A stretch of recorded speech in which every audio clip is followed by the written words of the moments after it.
So I'm on my way out of the door right now. I'm gonna go thrifting, I'm gonna go to an antique store, and I thought it would be a fun day to take you along with me.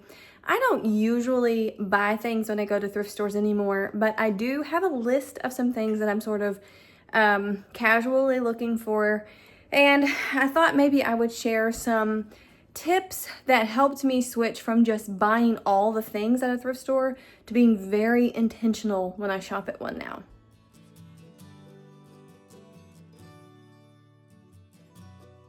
The first stop we made today was Goodwill, and I mentioned earlier that I had a list. So that's my first tip when you are starting to thrift more intentionally, is to know what you're looking for. I've been on the hunt now for some time for a taupe colored skirt, and I thought perhaps I found one today, as you can see here, but it turned out to be just a little bit too small. So I know what I'm looking for when I go in these thrift stores now. I'm looking for very specific things, and I do my very best not to buckle on those very specific things. That has really reduced impulse buying because I know specifically what I need. Now, another thing is, just because I love it doesn't mean it's useful, and that is the case with peg racks. I love peg racks, but just because I love it doesn't make it useful. Somebody else will take this home, hang it up on their wall, and it will be exactly what their house needed. But I know my house doesn't need another peg rack. For my house, that peg rack is just clutter. So then lastly is to make sure the items that you buy fill a specific need. Now, my daughter, we are getting ready to start fall clothes shopping, and she's growing so fast. So today I wanted to look for a skirt for myself and some longer sleeved dresses for her, some warmer clothes for fall.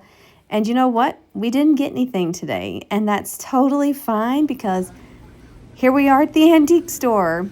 And to be honest with you, antique stores, this is my favorite one out of all the antique stores. I think sometimes their prices are slightly high, but I love the experience of an antique store, and I apply all of those same rules to antiquing. Now, this comes with a little different caveat because I'm not going to spend $150 on a bowl most generally, whereas if a bowl at the thrift store is $1.50, I'd be much more tempted to impulse buy there.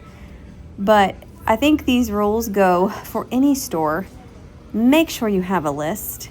Know exactly what you need. My second tip, of course, is just because you love it doesn't make it useful.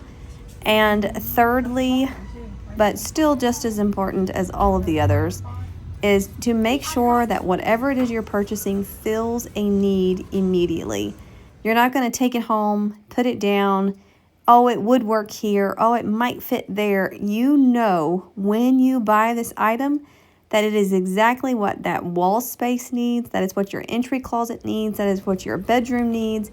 It must fill an immediate need. That has been such a game changer because I am the queen of seeing the potential in things. And I'll pick them up and I'll think, oh, I could put this here. And yes, I could, but I probably never will. So I've learned that it must fill a need immediately. I must be able to take it home and start doing its job. I still really love to go to the thrift stores. I still really love to antique. I love the treasures that you can find.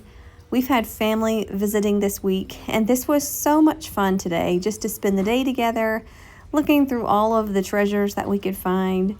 And none of us bought anything, which was what was so amazing, but we all still had so much fun.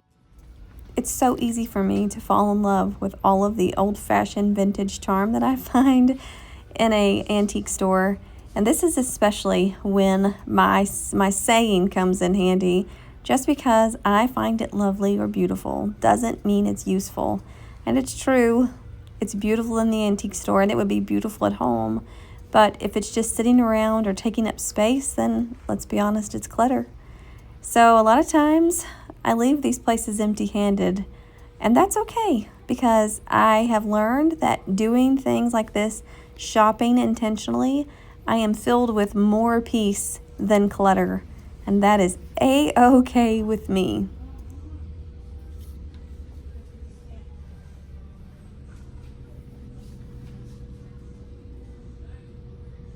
And I just want to remind you that when you start shopping intentionally, that you're not depriving yourself. You're actually building a home full of purpose.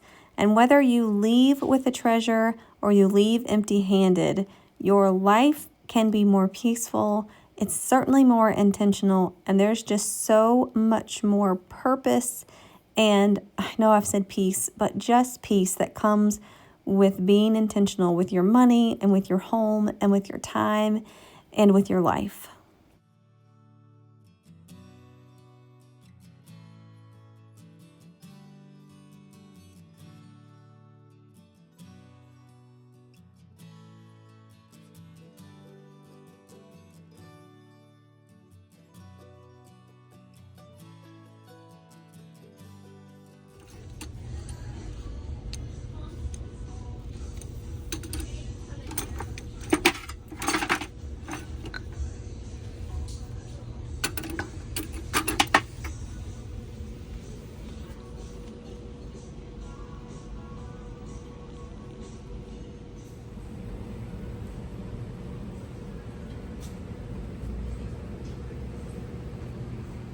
I think out of all the things in the antique store today, this was by far my favorite. It was a marriage certificate from 1914, January 28th, 1914. Thank you so much for going thrifting and antiquing with me today. And if you're new here and you haven't subscribed yet, but you love old-fashioned homemaking, from scratch cooking, and faith-filled encouragement, I would love to have you follow along. But that's it from me for today. Thanks so much for watching. I'll see you next time. Bye.